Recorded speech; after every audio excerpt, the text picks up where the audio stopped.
when the dragon comes, it is not Cassia he will choose. Y'all know he's gonna take Agnieszka, right? He's gonna take Agnieszka. Like, please.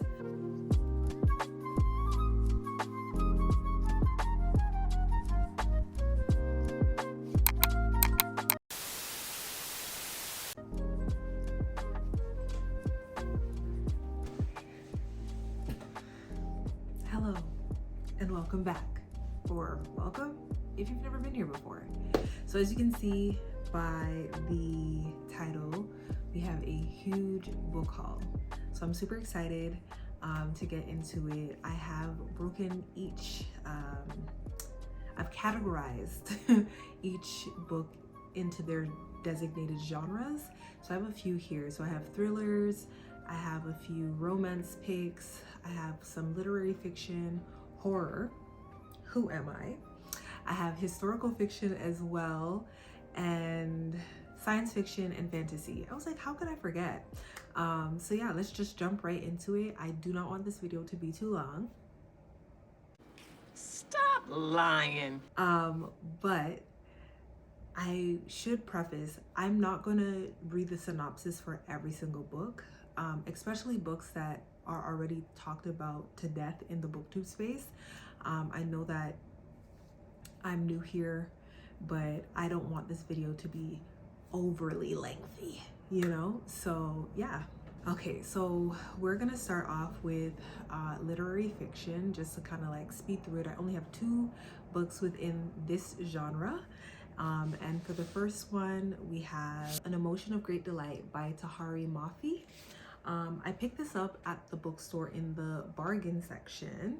It was like $6, but I was intrigued by the cover. It's so pretty. And I don't know if you can see like the little nuances here. So these shinier spots on the book, I believe are supposed to be tears. How cool is that? The book cover itself is matte, but like the shiny spots, like I said, I do believe they're tears. I don't think they're watermarks, just based on the title of the book. But I'm super excited to get into it. I have never heard anybody talk about it, so I'm just gonna quickly read the synopsis. It's 2003, several months since the US officially declared war on Iraq, and the American political world has evolved. Tensions are high, hate crimes are on the rise, FBI agents are infiltrating local mosques, and the Muslim community is harassed and targeted more than ever. Saudi, who wears hijabs, keeps her head down. She's too busy drowning in her own troubles to find time to deal with bigots. Saudi is named for the let's start over, because clearly I can't read today. I promise, I can read. Saudi is named for joy, but she's haunted by sorrow. Her brother is dead, her father is dying, her mother is falling apart, and her best friend has mysteriously dropped out of her life. And then, of course, there's the small matter of her heart. It's broken.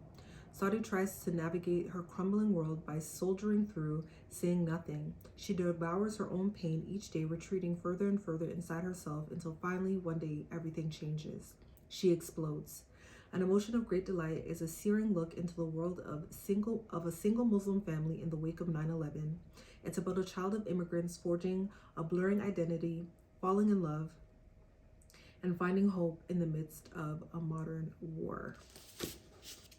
Sounds like a good read. I was like, ooh, this sounds like it's gonna be heavy. This is a YA novel, actually. And yeah, like I said, I've never heard anybody talk about it, so I'm interested to get into it. Yeah, and that's An Emotion of Great Delight. Next up, we have Remarkably Bright Creatures by Shelby Van Pleet. I just started reading this book. I'm at the halfway mark. I believe I got this book recommendation from watching Desmond Z here on BookTube. My feelings towards this book are the same as his. It is a pretty slow read in the beginning. It doesn't pick up till about page 100 in my opinion, and I'm on page 179 right now. I should be done this book before the end of the week, but so far so good. It is about a woman who is dealing with grief and the loss of her son and her husband. Her son's death seems to have be a mystery. And she forges a relationship with this octopus who seems to know what happened to her son. So yeah, it's interesting so far. I do like it. The insight from the octopus is very funny. I think it's like my favorite part of the book so far. But that's Remarkably Bright Creatures by Shelby Van Pleet. Next, we are going to jump right into our romance section, our romance category. I'm actually gonna speed through this relatively quickly because I only have 3 picks and 2 of which are talked about to death in the booktube space. So I'm not even gonna go over that. Up, we have This Could Be Us by Kennedy Ryan. I've only heard really good things about this. This book is the second book in the Skyland series. The first book is Before I Let Go. I haven't read that book either. I actually have never read any books by this author, so I'm super excited to get into it. Like I said, not something that I plan to talk about. It's talked about to death in the booktube and the book talk space, so we're just gonna move right along. It sounds like a good book. The third book, I believe, is coming out next year, early next year, so can't wait to get into that. Next up, we have No Reservations by Cheryl Lister. I have never heard of this author before. I just happened to be perusing the aisles of my bookstore and I happened to stumble upon this book. How cool is the cover? The artwork is so nice. She is a Black author. I do believe she wrote a lot of books for Harlequin Romance, and I used to read so many books from that, like, is it a publishing house? Whatever. And I have so many books. I have them packed away. And I'm surprised that I never stumbled upon her books before, but I'm super excited to get into this. It's a book about an ultimate girls trip. It's about 4 childhood friends who essentially, let me not try to wing this one, okay? So I'm just gonna read right off the back. It says, best friends forever. That's the vow that Joy, Diane, Rochelle, and Yvette made when they were children. And even in their mid-30s, the friends have always been there for one another, through the highs and lows of love and life, until forever comes against the terminal cancer diagnosis. Nothing could have prepared them for what life would look like when 4 become 3. I'm not gonna read the rest of the synopsis because I feel like it gives too much away of the story, but I am super excited to get into this and we'll talk about it once I dive right in. Next, we have Beach Read by Emily Henry.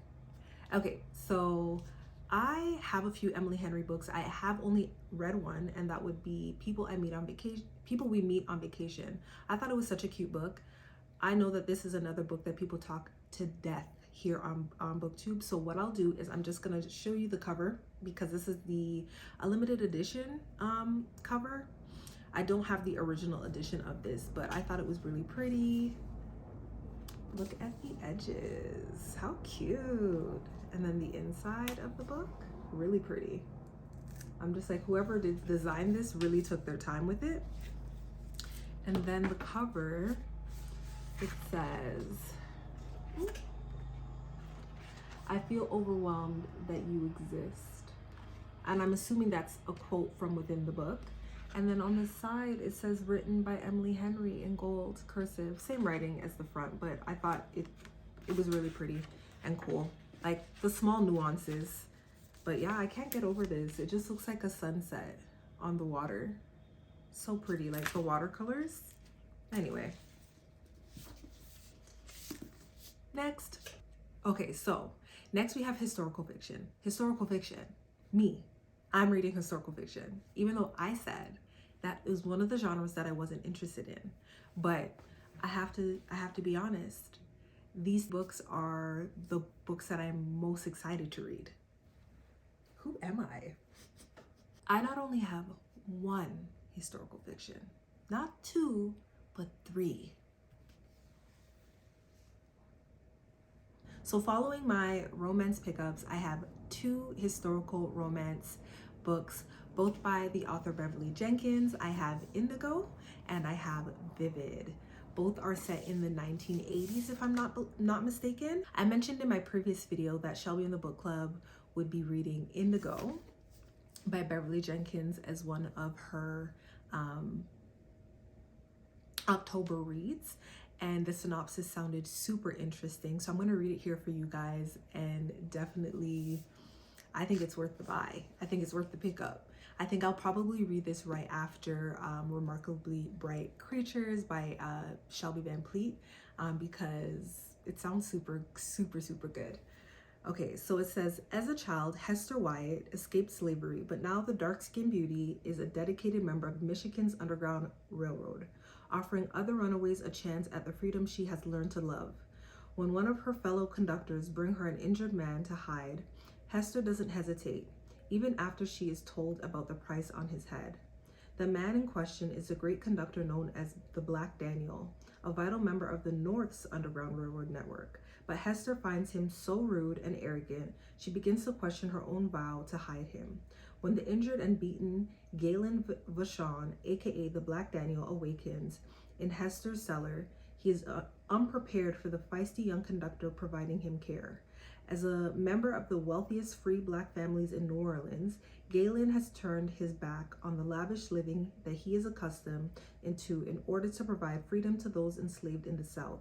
However, as he heals, he cannot turn his back on Hester Wyatt. Her innocence fills him like a breath of fresh air, and he is determined to make this gorgeous, intelligent woman his own. Yet, there are traitors to be discovered, slave catchers to be evaded, and Hester's heart to be won before she and Galen can find the freedom that only true love can bring. Cute, right? Can't wait to read that. Then we have Vivid. So this one is about, it's 1976. Dr. Vivica Lancaster is frustrated by the limits placed upon female physicians of color. When she is offered the chance to set up a practice in the small all-Black community of Grayson Grove, Michigan, she leaves her California home and heads east. The very determined Vivica is one of the few 19th century Black women to graduate from the prestigious Women's Medical College of Pennsylvania, so she knows all about fighting for her rights. But she may need more than determination to face down the distractingly handsome Nate Grayson, the Grove's bull-headed mayor. Nate Grayson goes to the train station expecting Dr. V. Lancaster to be a man. Of course he does. But when the lovely dark-skinned Vivica introduces herself, he is at first speechless, then full of very loud and very choice words, ordering her back onto the train and out of his town. It's 1876, and women aren't supposed to be doctors. Men are. Nate Grayson is prepared to fight for that belief. However, he isn't prepared for this extraordinary beauty's stubbornness and fire, nor for the vivid way she heals then steals his heart. I should mention that this is a 25th edition of both of those books. I believe they would have been released around the same time. The 25th anniversary came around in 2020, so technically it's 29 years now. But yes, I'm super excited to read that. Lastly, for my historical fiction pickups, I have James by Percival Everett. I think I might be the most excited to read this book in particular. I seen this book on Shelby and the Book Club's channel, of course, and Desmond Z, and they both had such great things to say about it. So definitely cannot wait to get into this. This is a reimagining of Huckleberry Finn.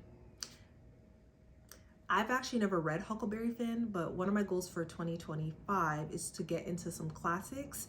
So we'll probably set that up in a later video. But this book here, I have to read it because I know I just said I wasn't going to read them all, but I'm going to read this. When Jim overhears that he is about to be sold to a man in New Orleans, separated from his wife and daughter forever, he runs away until he can formulate a plan. Meanwhile, Huck has faked his own death to escape his violent father. As all readers of American literature know, thus begins the dangerous and transcendent journey by raft down the Mississippi River toward the elusive and unreliable promise of the free states and beyond. Brimming with the electrifying humor and lacerating observations that have made Everett a literary icon, this brilliant and tender novel radically illuminates Jim's agency, intelligence, and compassion as never before. James is destined to be a major publishing event and a cornerstone of the 21st century American literature. And that's that.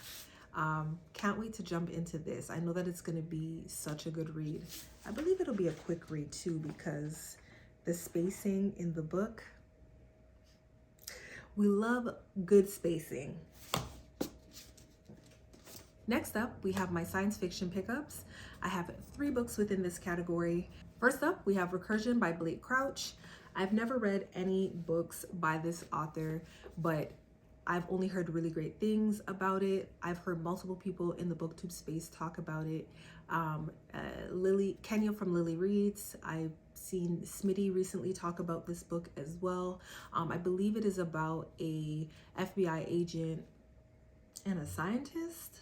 Is it an FBI agent? He's a detective. Anyways, a disease, they think it's a disease that plagues the earth. Then they find out that it's not an actual disease. This thing is actually causing people to experience memories that they've never had before. But it's essentially, it seems like it might be like a time loop. Not entirely sure. I don't really want to read the back of the book. Try not to make this video too long, but it sounds like a super interesting read. Next up, we have Ready Player One by Ernest Cline. This is an oldie but a goodie. I personally haven't read this book, but I know that it's going to be a really good read. Can I just tell you something? The first time I got this book and I opened the pages, you ever look at a book and you get so discouraged by the size of the font and you wonder, when the hell are you going to finish reading it? Okay, but I know that it's going to be a really good book. I do believe that this book, why am I saying I do believe, and there's a sticker on the front of the book. It is a motion picture. It was directed by Steven Spielberg. I never did watch the movie, but once I do finish reading the book, I will watch the movie. And I should mention, like, I'm not one of those people who can't watch a movie that's based on a book. I find that people are too hard on adaptations because they're not remembering that it is just an adaptation and it's not the actual piece of fiction. And the book is always going to be better than the movie. That's my take. Lastly, we have Robogenesis by Daniel H. Wilson. So if you watched my newbie booktube tag, you would have known that this is one of the books that I suggested to read. Not this book, the first book to this, Robocalypse, by Daniel H. Wilson. This is the second book. So you remember how I was talking about that childlike entity that was trying to annihilate the human race? She's back. So this is book 2. So that should say enough about that. I am super excited to read this. I read Robocalypse so many years ago that I can't even recall fully what it's about. So before I read this, I'm gonna read that book and then so that I can tie the stories together and that it's just a smooth transition. I do believe this book came out a few years after Robocalypse, so that's probably why I even forgot about it and why I'm just now picking up the second book now. But anyways, moving along. Next up, I have a horror pick. I know I said I wouldn't read horror, but technically I believe this is classified as horror / gothic fiction. Anyways, and that is Rouge by Mona Awad. I've read a book by her. I read a book by her earlier this year called All Is Well. All's Well? Not All Is Well. All's Well. And I believe the title is based on the Shakespeare play All's Well. Her books or her writing is it's for a particular person. Let's just say that, because it's very fever dreamish. Very fever dreamish. I'm just going to read the very top blurb on this book. I'm not going to read the full synopsis. From the critically acclaimed author of Bunny comes a grim brother's fairy tale from the modern age, and a darkly funny horror novel about a lonely woman who's drawn to a cult-like spa in the wake of her mother's mysterious death.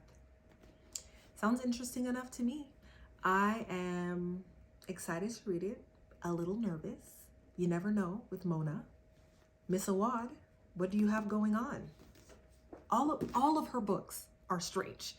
All of them. I didn't want to read Bunny because I heard how unhinged it is. And all of her characters seem to be very, very unhinged.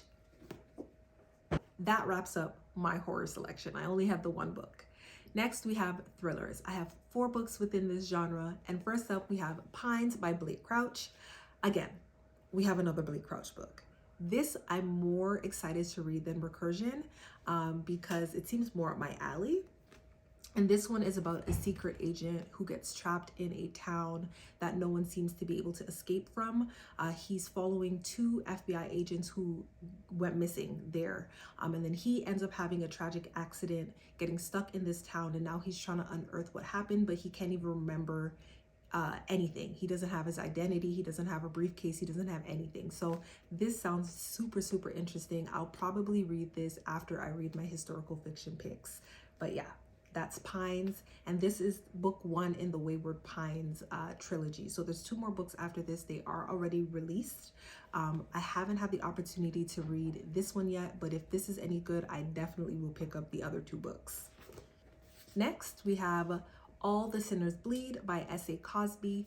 I also haven't read any books by this author. You know what? I should start off by saying I haven't read majority of the books by any of these authors in my pickups. So that's what makes it most exciting for me. But this is All the Sinners Bleed by S.A. Cosby. How cool is this friggin' cover? This is so freaking cool. I love it so much. So this is a thriller written by a Black author. Like I said, I've never read any of his books before, but this story is about sheriff, or the first Black sheriff in a small town. He goes there, he's a former FBI agent, and he winds up unearthing a murder. And it seems like there might be a trail of murders and that there's an actual serial killer on the loose in this town, this so-called quiet town. But this is a year after he's arrived into the town that all of these things, that he started to unearth these things. I've only heard really good things about it. I haven't heard not one bad review about this book based on the people that I have seen read it. So yeah, I'm excited to get into this. Next up, we have It Waits in the Forest by Sarah Das. How pretty is this cover? It's so cool. So this is a young adult thriller. And it's the first young adult thriller from the Rick Riordan Presents catalog. So essentially, I had to look it up because I never went out of my way to figure out what Rick Riordan Presents was. I just assumed that it was like a publishing house under his name introducing new authors, but it goes a little deeper than that. And I'm just going to read directly off of what I have here pulled up on my iPad. Rick Riordan Presents is a book imprint of Disney Hyperon that was launched in 2018 and is led by Stephanie Owens-Laurie. The line publishes books that utilize the mythology of various cultures and countries in its storytelling, akin to Rick Riordan's Percy Jackson and the Olympians. So essentially, when I went on his website to look up more on what it was, essentially what he wanted to do was showcase other cultures' folklore and mythology, and he thought it would be best, instead of him writing those stories, because he didn't feel that he was equipped to do so, that he allowed authors from those spaces to do so, and using the Disney platform to give a wider reach to those authors. So I thought that was really, really cool. This author is from Trinidad and Tobago, so she does have a Caribbean background like myself. So I was drawn to it. This book sounds super, super interesting. I'm gonna read the synopsis really quick and then we're gonna move on. So it says, how far would you go to get what you desire? Unlike other residents of the small Caribbean island of St. Virgil, Selena da Silva does not believe in magic. With a logical mind and a knack for botany, Selena used to dream of leaving home with her boyfriend Gabriel and starting a new life together far away, until a vicious unsolved attack left her father dead and her mother in a coma. 2 years later, her guilt over her mother's condition keeps her tethered to the island, relegated to using her mother's legacy as St. Virgil's most talented and most feared psychic to con desperate islanders and gullible tourists with useless talismans and phony protection rituals. But when one of these tourists ends up at the center of a string of strange murders, the truth that Selena has been denying can no longer be avoided. There is evil lurking in the forest that surrounds St. Virgil's. Another thing that can't be avoided, Selena's now ex-boyfriend Gabriel, who's returned home for the first time since Selena broke up with him. Desperate to put an end to the killings and claim justice for Selena's parents, these two former lovers must race to find answers. But darkness is no fool, and evil bides its time. As long hidden secrets about Selena's family begin to reveal themselves, Selena knows only one path to the truth remains, and it waits in the forest. Initially, I thought, even just based on the synopsis and the cover, that this was a fantasy novel, but upon further research, like I said, it is Riordan Presents' very first thriller. So I'm super, super interested in reading this, and it is a YA novel, and I love me some YA. So yeah. Next up, we have Apples Never Fall by Liane Moriarty. This author is not new to me. I actually have another book by her, and it's the 9 Perfect Strangers. I believe that book is a Prime movie. It's a movie on Prime, or is it a series? And it's starring Nicole Kidman as the kooky therapist in that book. I've only heard really good things. I hear the audiobook production is like top tier for that. I love a production. But yes, this book I believe I got from the bargain section. It was like $8. It's a thick one. But it is a thriller. I've only heard good things about this author's writing. I did start reading 9 Perfect Strangers, and I put it down. I didn't put it down as a DNF, but I put it down and moved on to something else because I found that it was pretty slow in the beginning. And it's sometimes, is it a medium-paced book, or is it, I don't know. It doesn't even matter, but I will get to that at some point. This book is about a family.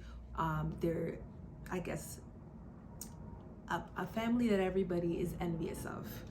They have it all together. They have the money, they have the fortune, they have the homes.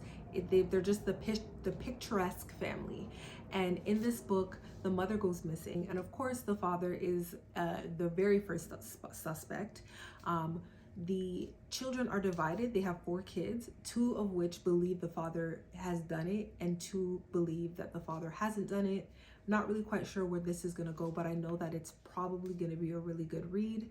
And I'm definitely excited to get to it when I get to it, but it will be no time soon. And that is it for my thriller pickups. Finally, we have fantasy. One of my favorite all-time genres. First up, we have TJ Klune's Somewhere Beyond the Sea. And this is the second book to The House in the Cerulean Sea.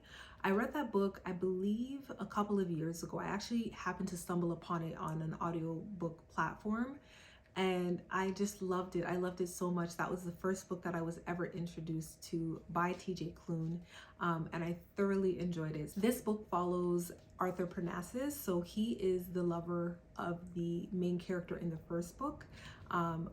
I believe this is something that most people are talking about now, as it is a very new release.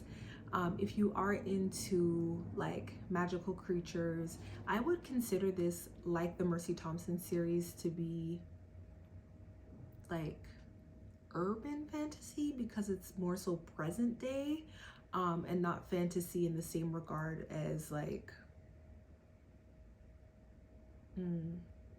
I don't know, like would Lord of the Rings be considered like fantasy? Yeah, it would be, right? So it wouldn't be something like that. So it's more current. Definitely cannot wait to get into this. I know that it'll be a super quick read. TJ never disappoints, let's just say that. Next up, we have Circe by Madeline Miller. I actually don't know if I should have put this in my historical fiction category or keep it in fantasy, because it is Greek mythology. So I think that's why I put it here. However, this is another reimagining. This is the story of Circe. Circe is the daughter of a Greek god, the Greek god Helios. So he's the god of the sun. And it's hard to tell. I believe there are two running discussions on who her mother was. I was under the impression that Hecate was her mother, but I believe for this book, the author has decided to go with Percy. I think that's her name. I don't know how to pronounce the name, but she is a like an ocean nymph. Yeah, but I know a little bit about Cersei's story from the This Poison Heart and This Wicked Fate, because the main character within that story by Kailyn Byron is the descendant of Cersei. So she has some of the same gifts. So yeah, I'm definitely excited to get into this. This is a book that I've wanted to read for many years, and just never really got around to it. So we'll get to it when we get to it, but that's Cersei's by Madeline Miller. Next up, we have Uprooted by Naomi Novik. This book was actually gifted to me. I didn't purchase this on my own, so I don't know what it's about. I'm going to read directly off of the back because I don't think I've ever seen anybody speak about this book in the booktube space. So yeah.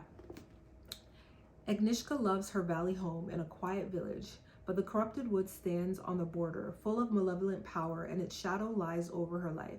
Her people rely on the coal-driven wizard known as the Dragon to keep the wood's dark forces at bay, but he demands a terrible price for his assistance. Every 10 years, one young woman must be handed over to serve him without question.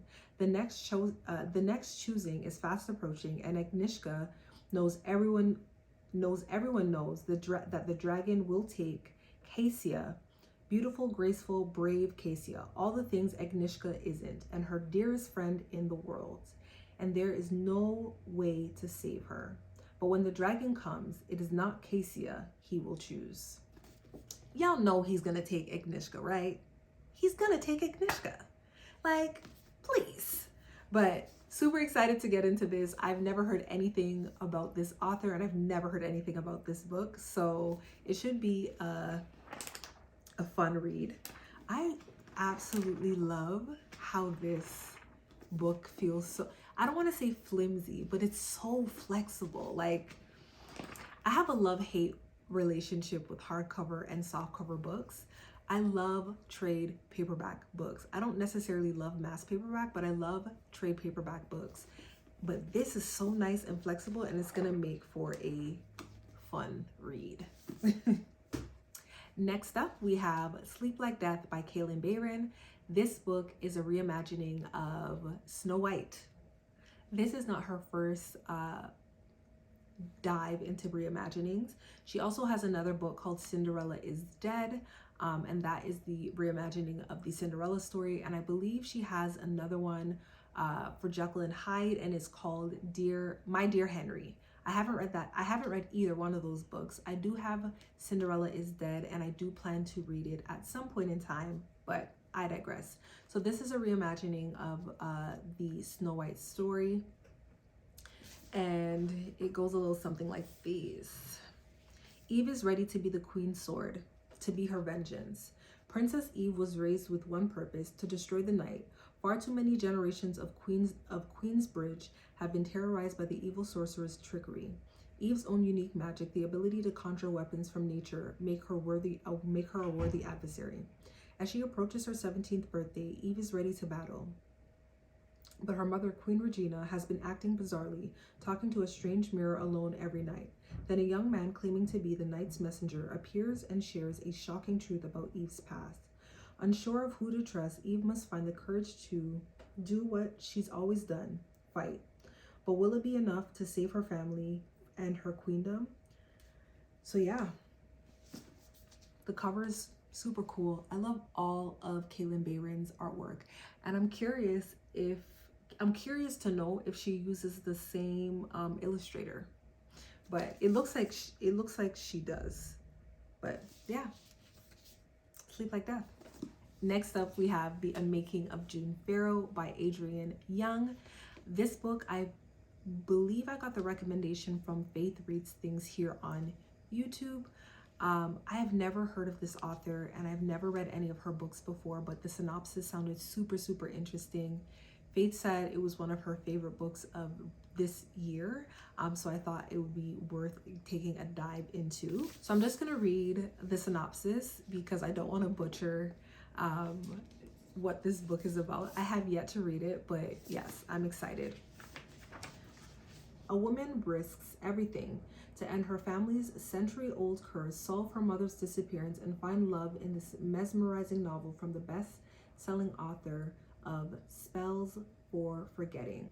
In the small mountain town of Jasper, North Carolina, June Farrow is waiting for fate to find her. The Farrow women are known for their thriving flower farm and for the mysterious curse that has plagued their family line. The whole town remembers the madness that led to Suzanne Farrow's disappearance, leaving her daughter June to be raised by her grandmother and haunted by rumors.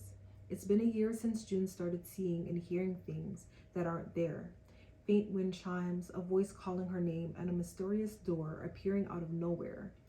Signs of what June has always known is coming.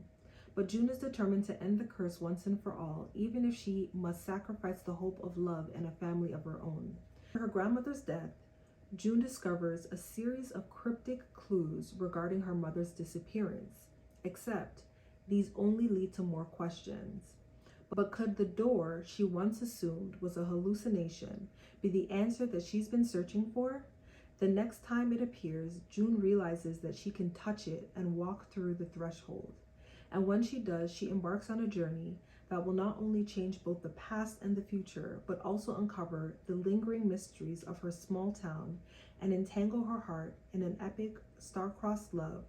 With the unmaking of June Farrow, Adrienne Young delivers a brilliant novel of romance, mystery, and a touch of the impossible, a story you will never forget. It sounds so cool. So, yeah, the cover is really pretty too. And lastly, we have my beloved Winter Lost by Patricia Briggs. This is book number 14 in the Mercy Thompson series. Again, this was a series that I mentioned in my first video. So I have already listened to the audiobook, but I have every intention of physically reading this book because one, I bought it. Hardcovers are expensive. And two, there's always things that you miss out on in the audio versions. I will probably take a deep dive into the Mercy Thompson and the Alpha and the Omega series because it's a part of the same universe, even though they're two separate series. The characters do bleed over into each book, into each series, but Mercy Thompson is a Volkswagen mechanic, and she also is a coyote shapeshifter. As I mentioned in my first video, this book would be considered an urban fantasy, and that only means that it's based in present day. So there are fays in this book. You have vampires, you have werewolves, you have, of course, Mercy. She's a shapeshifter, and she's also married to the alpha of the Columbia Basin Pack. So they go on a journey into this epic snowstorm that essentially can end the world if she doesn't figure out what's going on with her brother, who has fallen ill and is basically cursed with a death sentence. So that's what this book is about. Super excited to read it, even though I've already listened to the audiobook. There's always things that I miss out on, but yeah, that's that. And lastly, I have Church Girl, a gospel vision to encourage and challenge Black Christian women by Dr. Sarita Lyons. If you're a Black woman and you're looking for something that's edifying and it talks about the church and your Christian faith and your walk with God, you should pick this up. Yeah. This book is a nonfiction book. And yes, I picked up a nonfiction book. As you can see in this book, we did a lot of what I said I wouldn't and didn't want to read. I picked up horror. I picked up a nonfiction. I picked up historical fiction. 3 books, genres that I said I wasn't interested in reading. And to be honest, I'm shocked. I'm shocked at myself. But now she's diversifying her reading catalog. I know you'll be proud of me. So that is all for today, guys. This video is probably going to be longer than I initially expected for it to be, but it is what it is. It was 24 books, and I didn't even read the synopsis for all of them. So hopefully when I cut this down, it is not too long, but thank you for being here if you did make it to the end. And even if you didn't, thank you for being here. I appreciate the support. I will see you in my next video.